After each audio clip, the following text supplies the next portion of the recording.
Welcome to another episode of Everything in Between podcast. I'm your host, Raz, and I'm so glad that you're here today. Despite of hindi ako nakapag-upload for like almost 3 weeks ata. So almost a month. Yes, I think almost a month. Hindi ako nakapag-upload because of life. I'm still, I'm still struggling to keep up with this whole thing. Hindi ko alam kung worth it ba. I mean, for sure, it's gonna be worth it, and I find I find joy naman sa pag-produce ng episode, pag-produce ng podcast. Pero, alam mo yun, ang hirap i-maintain. So, so I'm here. Hi. But at least we have progressed.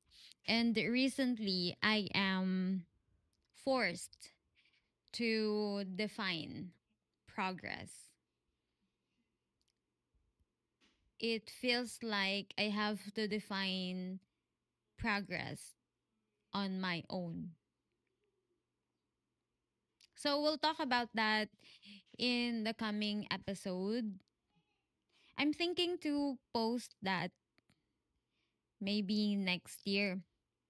Recap na din para um sa isang taon kong pagpa-podcast na may spaces in between. So, we'll see. We'll see. But for now, I want to ask, have you experienced miracles already or naririnig mo lang din? Have you experienced Jesus? Yung love, yung joy despite of everything right now, joy despite of everything happening around us, the corruption, the floods, the earthquakes. Oh my gosh, it's earthquakes ay nakapalibot sa ating bansa. Pero despite of all of that, have you or are you experiencing peace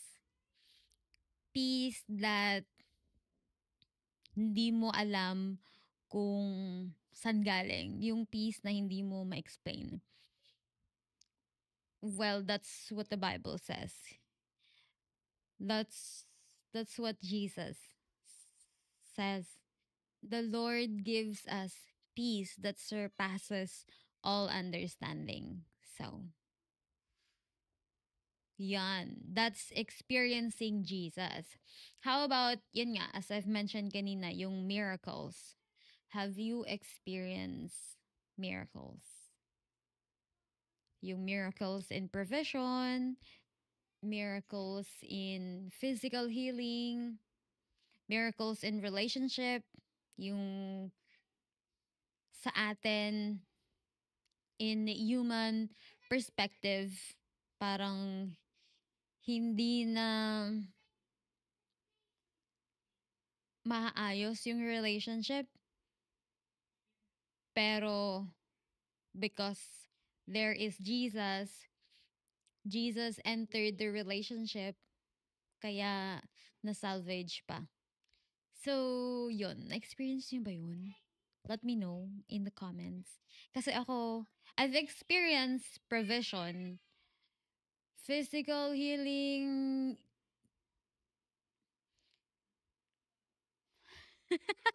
Parang ano ba to? Nagkaka, ano, may exorcist. Physical healing. Sabi kasi nila, yung miracles daw, hindi ko maalala kung sino nagsabi. You define miracles by or a certain event will be considered miracle kapag si Lord si Jesus define, ano ba to? Um, I'm trying to find the word. Kahit Tagalog, hindi ko maisip.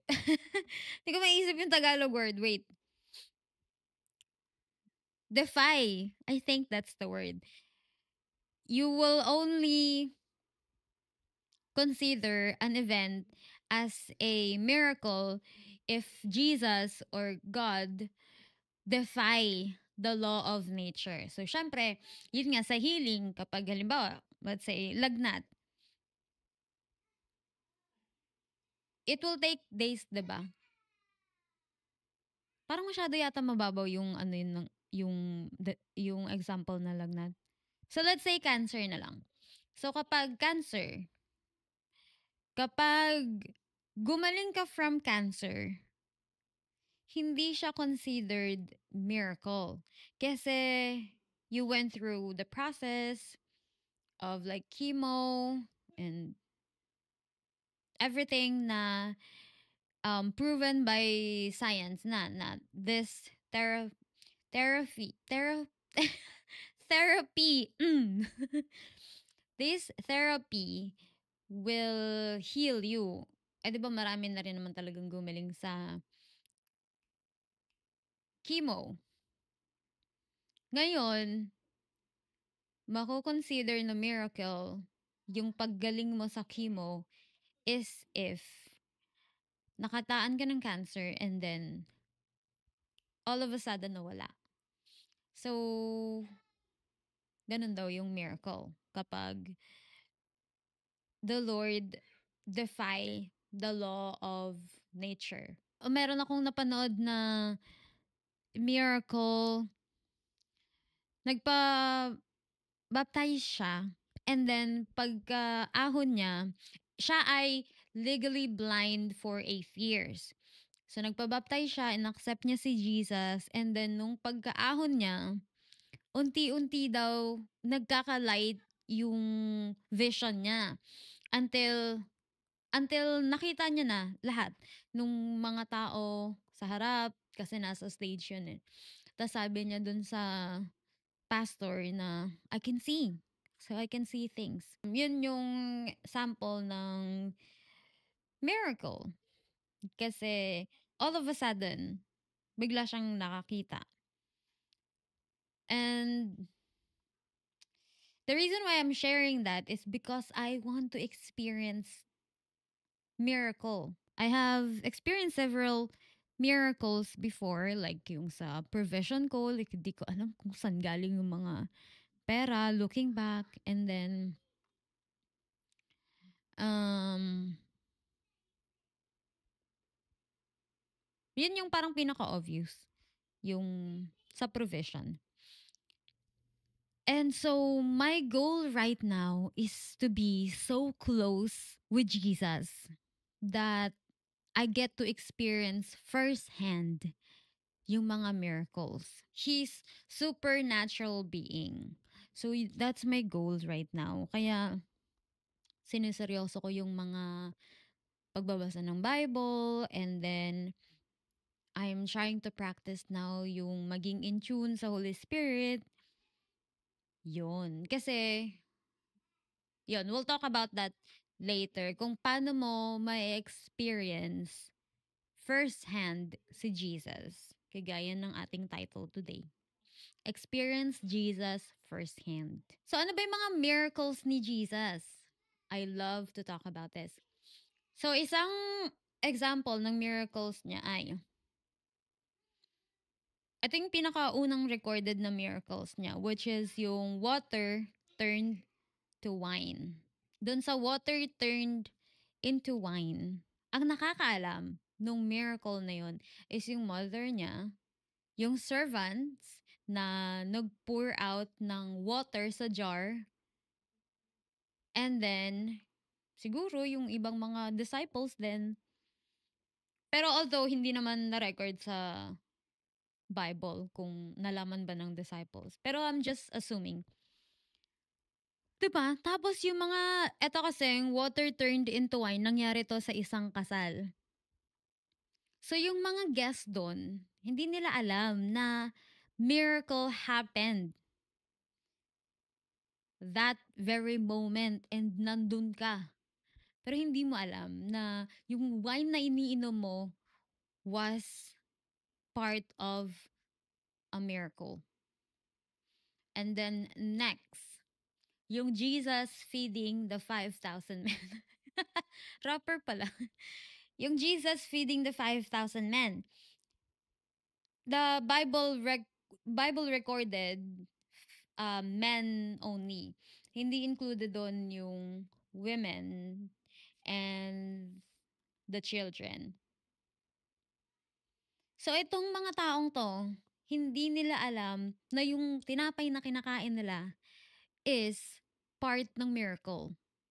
Yun yung miracle. Kasi eto sa 5,000 men, ang tinapay lang nila ay 5 piraso at 2 isda. Ito yung nanggaling sa bata, yung pagkain. So, ang nakakaalam lang nito ay yung disciples and yung bata na nagbigay nung tinapay and isda. So, 'di ba, hindi alam ng mga tao na may nangyaring miracle that very moment. 'Di ba?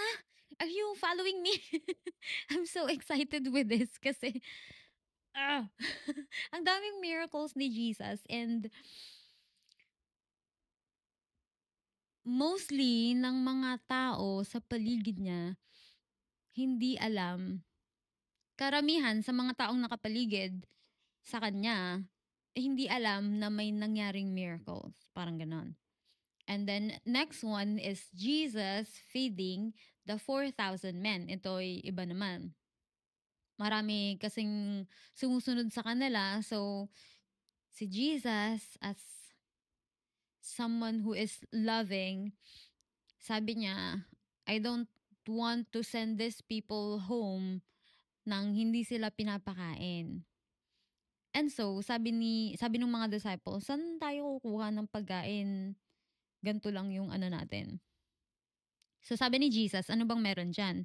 Merong, ganun ulit, may tinapay and may isda. So, kinuha ni Jesus yung tinapay at isda. Konti lang yun eh. And then, he gave thanks. And then, miraculously, sumapat na naman yung pagkain dun sa mga tao. Again, this is the Bible only recorded 4,000 men. Hindi included yung women and children. And yung nakakaalam lang nitong miracle na to ay yung mga disciples niya. Yung mga taong kumakain ng bread and fish, hindi nila alam na this is a miracle. These examples that I'm giving are just some of the examples ng miracles na ginawa ni Jesus sa mga tao na recorded sa Bible. And marami pa, for sure, I believe, marami pang hindi na record. And karamihan sa mga taong to, including yung mga Pharisees, hindi nila alam yung miracles. And kahit nalaman nila, tinatanggi pa rin nila. So, the next one, I just have 2 more examples. Si Peter catching tons of fish after fishing overnight and getting nothing. So, ito yung moment na bago sila sabihan ni Jesus na follow me, I'll teach you how to fish men. So, ayun nga, overnight nangisda si Peter pero wala siyang nakuha. Ang sabi ni Jesus, cast it on the other side and then yun. Siyempre, nakipaglaban si Peter bilang Peter na wala nga. Pero sige, pero dahil sabi mo, so, alam na natin yun na pagka hagis niya ng lambat, nakakuha siya ng maraming isda. Yun, yung mga taong probably bumili ng isda na yun, di nila alam na yung isda na yun was a miracle from Jesus. And then another one is the moment na may nagtanong sa kanila kung nagbabayad ba ng tax si Jesus. Sabi ni Peter, hindi. And then long story short, sabi ni Jesus, hindi ma-offend yung mga tao kasi parang sinasabi ni Jesus na hindi naman na niya kailangan magbayad ng tax.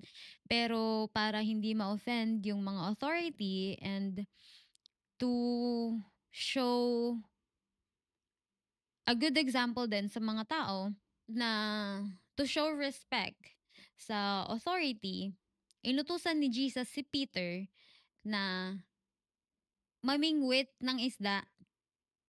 Yung unang isda na makukuha mo, mabibingwit mo, buksan mo yung bibig, may coins doon. May coin doon, isa lang. At yun ang ipangbayad mong tax natin para sa ating dalawa. 'Di ba? Yung mga taong kung sino man nakatanggap nung coin na yon, yung tax collector, hindi niya alam na itong coin na to ay miracle coin to. Galing to sa bibig ng isda.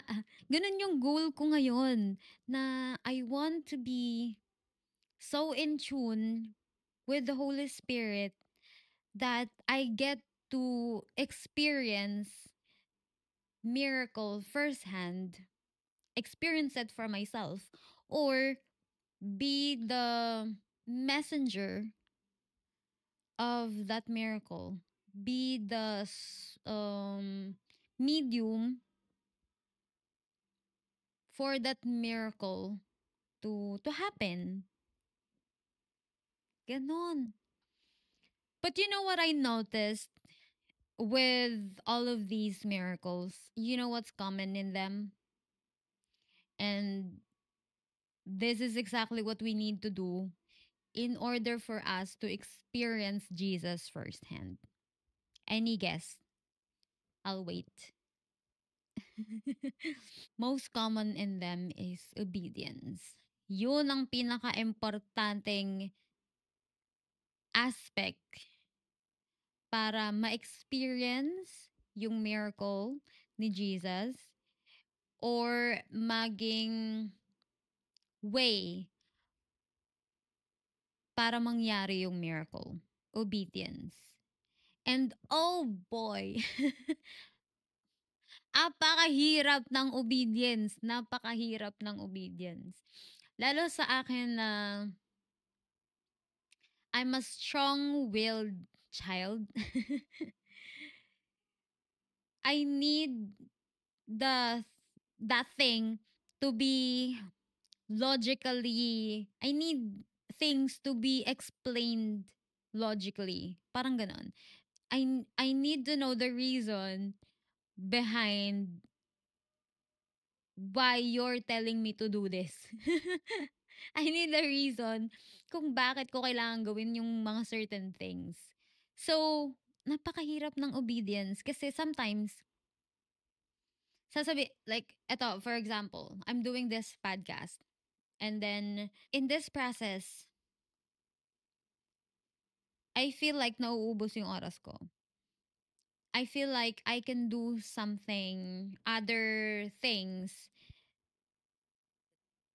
wherein I can earn enough money for our family, additional funds for our family. In the past months, the Lord told me that I have to learn certain things now in order for me to move forward. What certain things? Hindi ko alam kung anong kailangan kong matutunan. And mm, I have to stick with this because something big is about to happen or will happen in the future.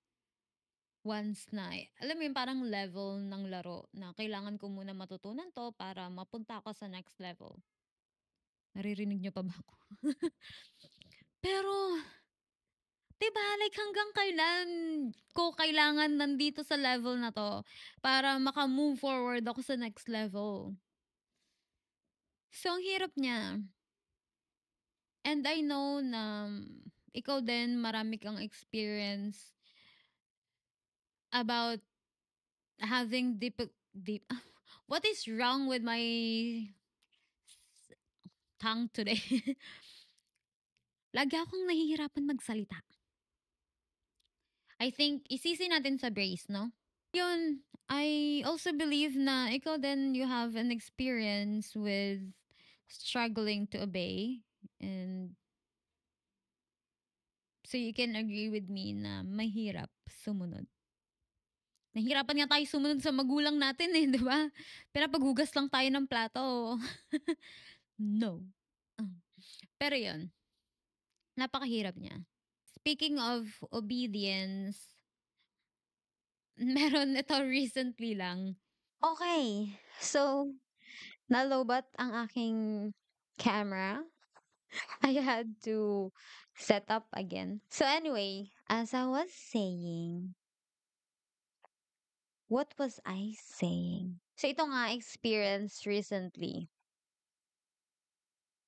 Sabi ko, Lord, what should I do? What can I do to add funds sa aming finances? And then I believe the Lord said, cast your nets. He reminded me yung utos niya kay Peter na cast your nets, and siya nang bahala na mag-provide sa akin. Basically, cast your nets yung sa hosting ko, ang sabi niya is mag-start na akong mag-post ng start ko nang i-advertise yung sarili ko. That's basically it. Pero I got scared. Kinakabahan ako kasi like baka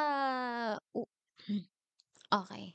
Yung fear of rejection talaga, eh. Kasi baka wala akong makuha, 'yon.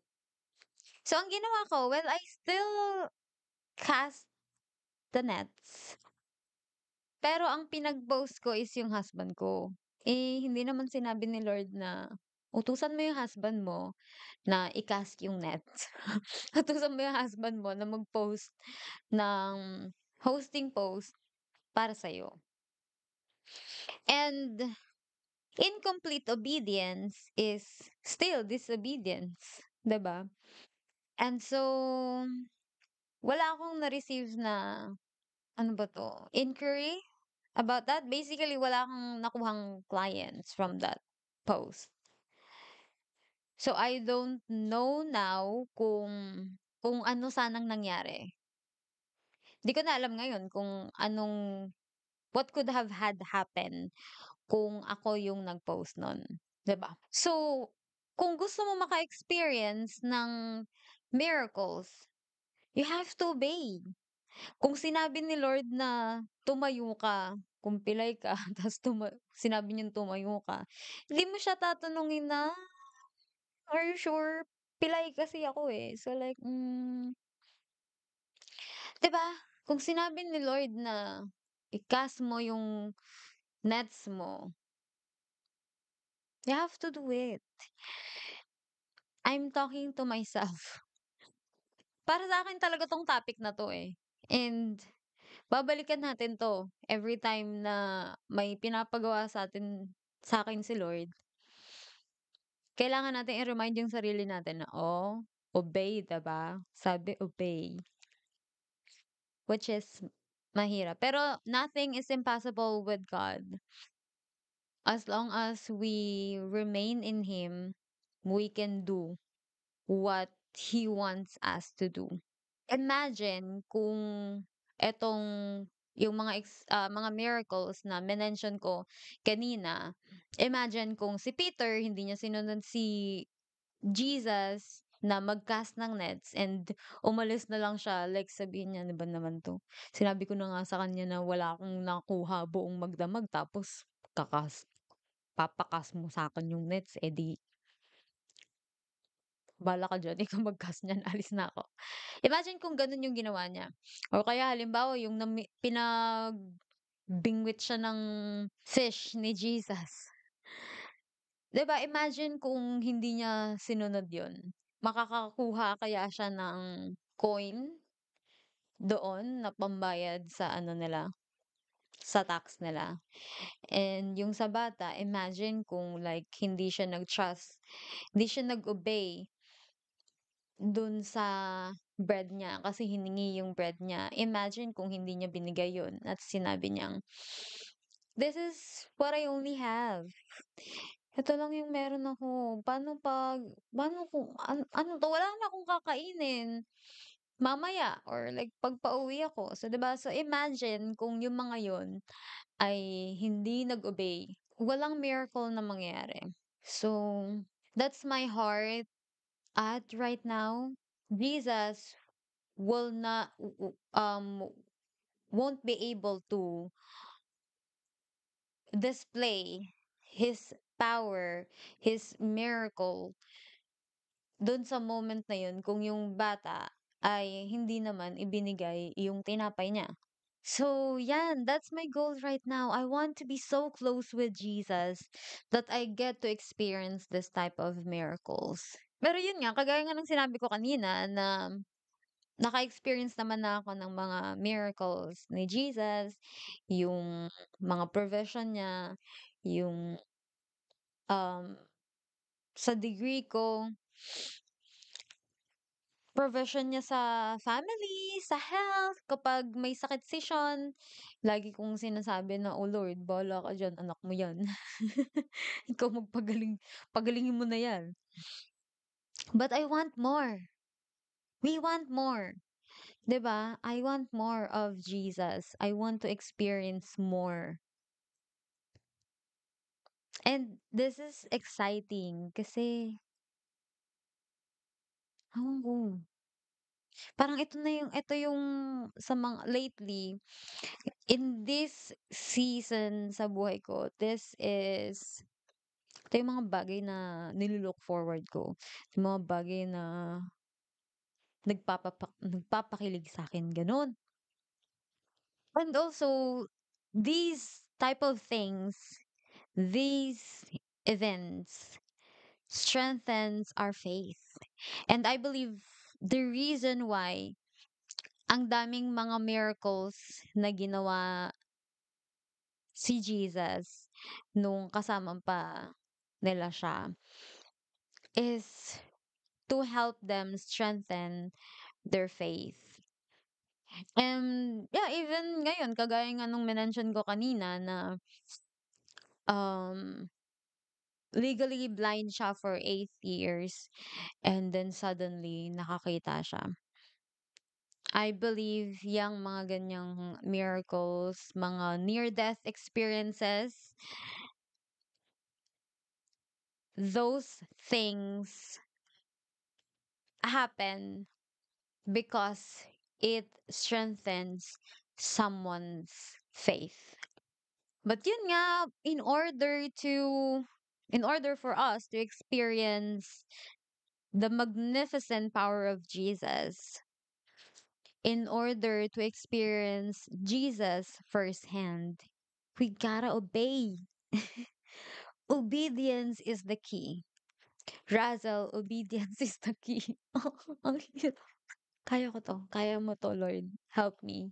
Help me to obey you in everything that I do. Help me to obey you in everything that you want me to do. Sabay-sabay, obey. Let's obey the Lord.